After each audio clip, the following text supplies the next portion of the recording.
The moment you step in, people judge you. They don't care about your story. They only care about one thing. Are you strong enough to be respected or weak enough to be used? This is the law of power. Confidence is the signal that decides it. Without it, you are prey. With it, you control the room before you even speak. True confidence is not noise. It is silence, posture, and the certainty that you cannot be shaken. That is what makes you dangerous. From the very first second, the world is watching. People don't ask about your struggles, your sacrifices, or your good intentions. They are only measuring. Can you be controlled, or must they adjust themselves around you? That decision is made instantly, and once made, it is almost impossible to reverse. This is why confidence is not an option. It is survival. Without it, you are marked as prey. And once you are marked, people will push you, test you, and drain you until nothing is left. With it, the dynamic changes. You don't need to fight for space. The room gives it to you. You don't need to beg for respect. People offer it without understanding why. But understand this. Confidence is not arrogance. It is not noise, performance, or fake smiles. It is stillness. It is the ability to sit in silence while others talk too much. It is the discipline of your body not to fidget, your eyes not to wander, your voice not to shake. It is the inner certainty that no matter what storm comes, you will not break. And when people see that, they hesitate. They think twice before testing you. They know the cost of challenging you will be higher than the reward. Most men will never know this kind of power because they seek approval instead of control. They explain themselves, they defend themselves, they wait to be accepted. But the dangerous man, the untouchable man, does not wait. He carries himself as if he already owns the ground beneath his feet, and because he believes it, others believe it too. That is why true confidence makes you dangerous, because it cannot be borrowed and it cannot be faked. It must be forged in silence and carried with certainty. Once you have it, you don't chase respect, you command it. Comment below, "I cannot be broken." This is your first weapon. The moment you declare it, you begin to live it. And once you live it, the world adapts to you. Confidence without control is nothing but noise. A man who is loud is not powerful. He is desperate. The first law of dangerous confidence is this: speak less, hold more. Every word you give away is a piece of your power. The man who talks too much teaches the world exactly where to strike him. The man who stays silent forces the world to wonder. People fear the unknown more than the known. If they can read you, they can plan against you. But if you remain unreadable, they hesitate. Silence backed by presence is terrifying. It creates doubt in the minds of others. They ask themselves, what does he know? What is he hiding? What is he planning? That uncertainty makes them weak. Remember this: the strong do not explain. They do not argue. They do not justify. Why? Because explaining lowers you. Justifying signals doubt. Arguing drags you down to the level of the weak. A man of power makes his point without speaking it. His posture, his gaze, his refusal to bend, these do the talking. This is the first law of dangerous confidence. Say little, reveal less, project everything. Make your silence your shield and let others destroy themselves trying to fill it. Comment this now: my silence commands respect. Because when you master silence, you master fear, and fear is the root of power. Powerful men understand this. Certainty is more persuasive than truth. People don't follow the one who is right. They follow the one who appears unshakably sure. That is why the second law of dangerous confidence is this: never hesitate. Hesitation is a signal the world is trained to detect. When you pause, when you second-guess, when your eyes flicker with doubt, you bleed weakness. And weakness is never forgiven. The moment others see it, they pounce. They question you, they challenge you, they strip authority away from you piece by piece. And once lost, it is almost impossible to regain. Think about the leaders who are obeyed. They are not the ones who always make the perfect decision. They are the ones who make decisions without fear and then bend reality to fit their choice. Even when wrong, they project such certainty that others doubt themselves before doubting the leader. That is the secret. Control the perception, and you control the outcome. Confidence is not about knowing everything. It is about carrying yourself as if you cannot be broken. The dangerous man does not wait for the world to give him permission. He moves, and the world adjusts. He speaks, and others follow, not because they believe in his words, but because they believe in his certainty. The second law is simple. Move without fear, decide without hesitation, and let the world question itself, not you. Every time you hesitate, you surrender ground. Every time you doubt, you place the weapon in another man's hand. But when you move with conviction, even your enemies begin to second-guess their own strength. This is how power works, not through perfection but through projection, not through truth but through certainty. Write this in the comments. I move without fear. Because once you remove hesitation, you remove weakness. And once you remove weakness, you become untouchable. The third law of dangerous confidence is this: control your frame or be controlled. Every interaction is a battle of frames. A frame is the invisible set of rules that decides who leads and who follows. Most men lose this battle before they even know it exists. They walk into conversations trying to fit in, trying to adapt, trying to be liked. And the moment they adapt to another man's frame, they become smaller. They surrender control without realizing it. But the dangerous man never surrenders his frame. He does not bend himself to fit the expectations of others. He carries his own reality into the room and forces others to adjust. When people speak to him, they feel as though they are stepping onto his ground, even if the room doesn't belong to him. That is confidence at its highest level, turning the environment into an extension of yourself. Control of frame comes from discipline. It is in the way you stand, the way you listen, the way you refuse to be rushed. It is the calmness in your face when someone tries to provoke you.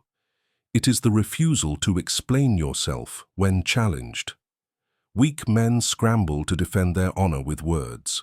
Strong men let silence do the killing. Understand this. When you let another person dictate the tempo, the topic, or the tone, you are already submitting. But when you hold your ground, when you dictate pace, when you decide what matters and what doesn't, you bend reality to your will. That is how kings are made. That is how the untouchable rise. The third law is simple. Never fight inside another man's frame. Drag him into yours. If he mocks you, do not defend yourself. Redirect the energy. If he pressures you, slow the tempo down until he is the one who looks nervous. If he seeks to dominate, refuse to play his game. The man who controls the frame controls the outcome. And here is the truth most will never accept.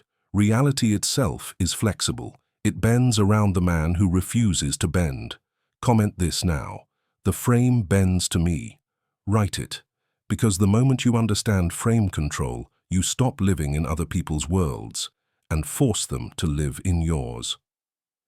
The fourth law of dangerous confidence is this: control your emotions or be enslaved by them.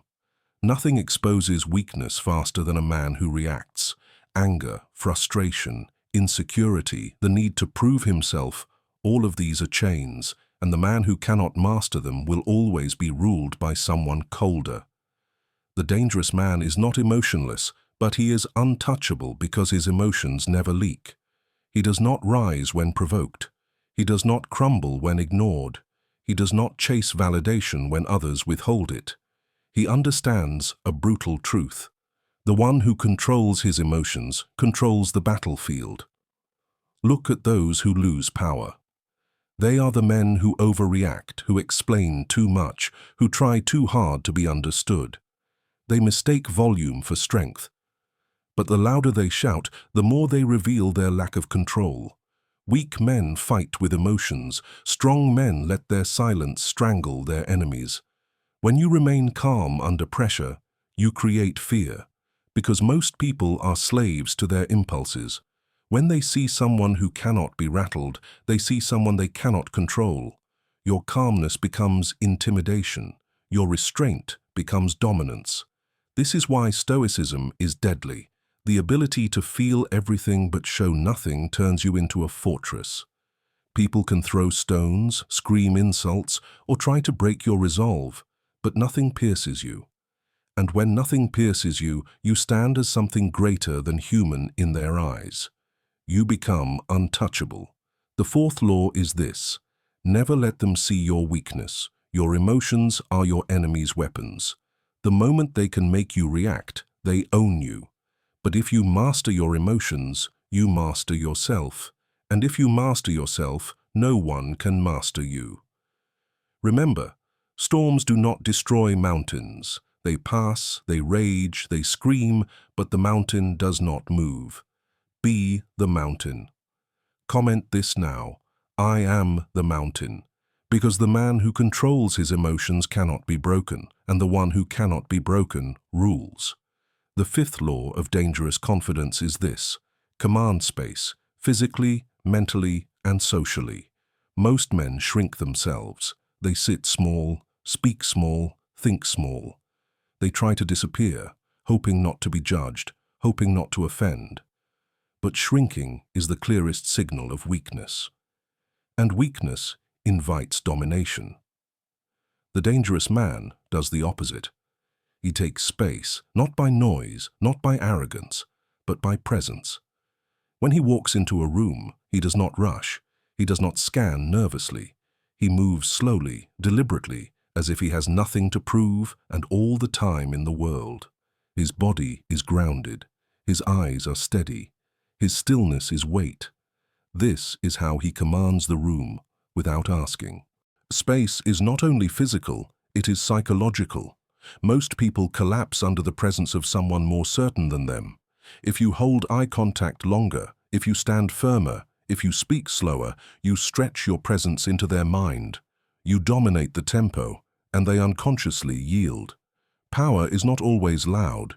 It is in the pressure of being unshakable when others expect collapse. Social space is the same.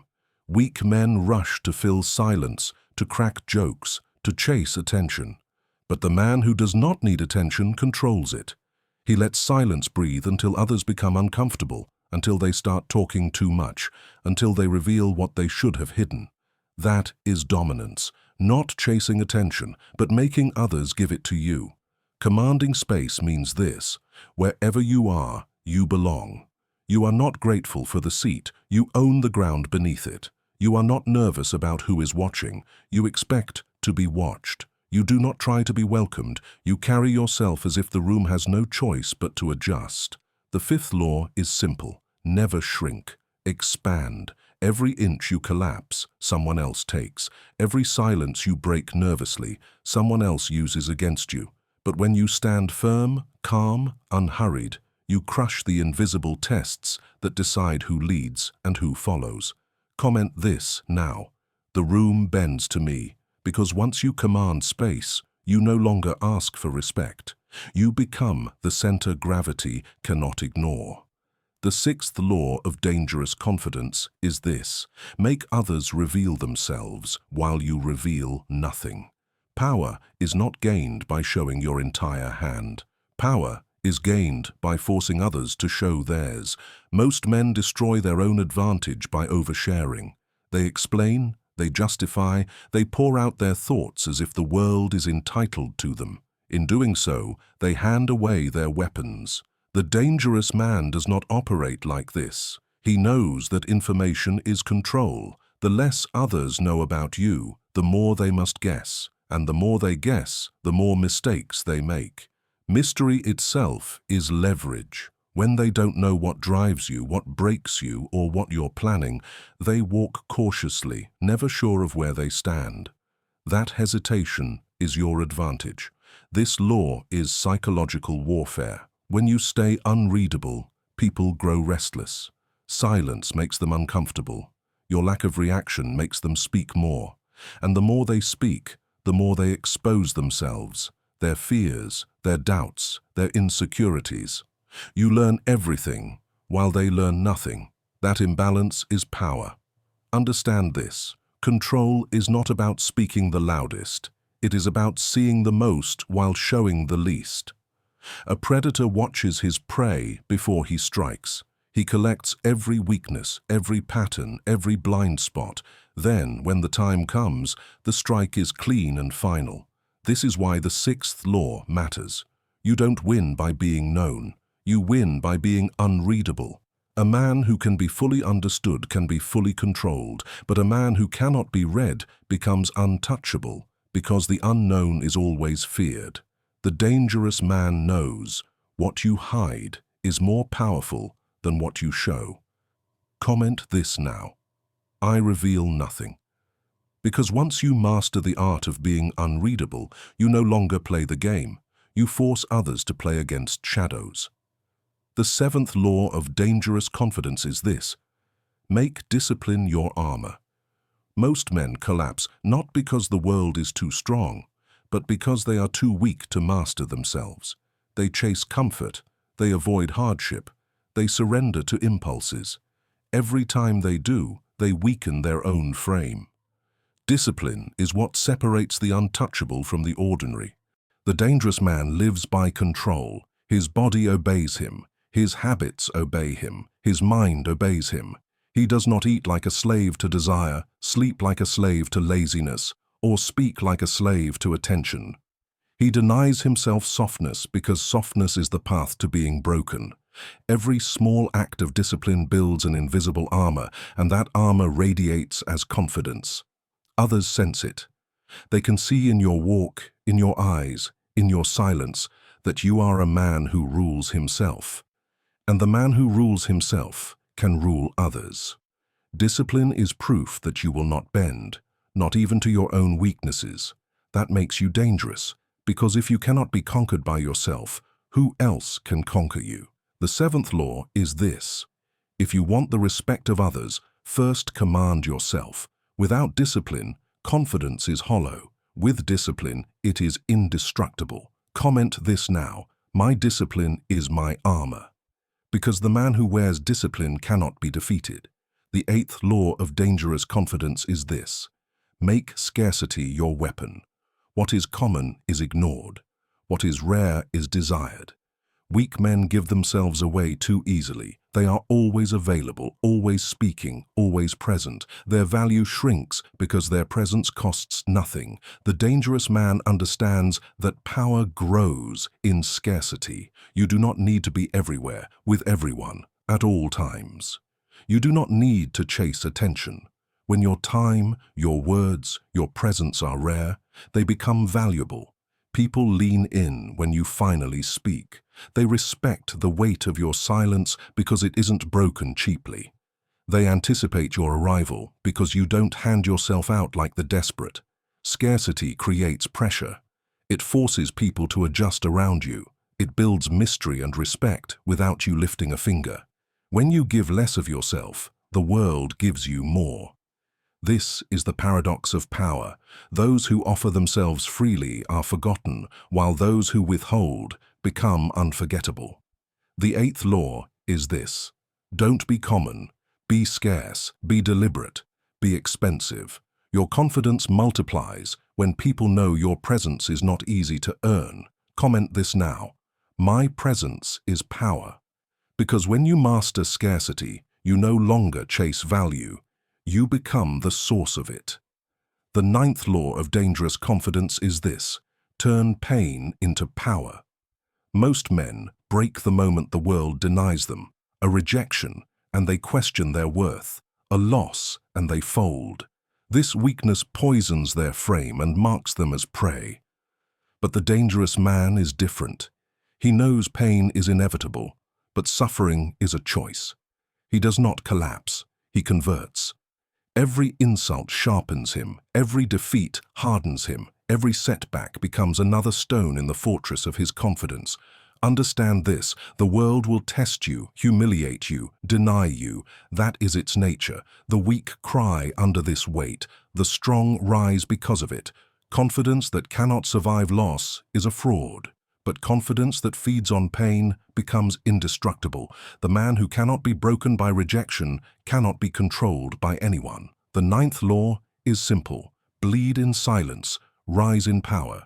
Take everything meant to destroy you and forge it into your armor.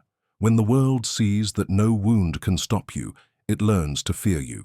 Because the man who turns pain into fuel is a man who cannot be defeated.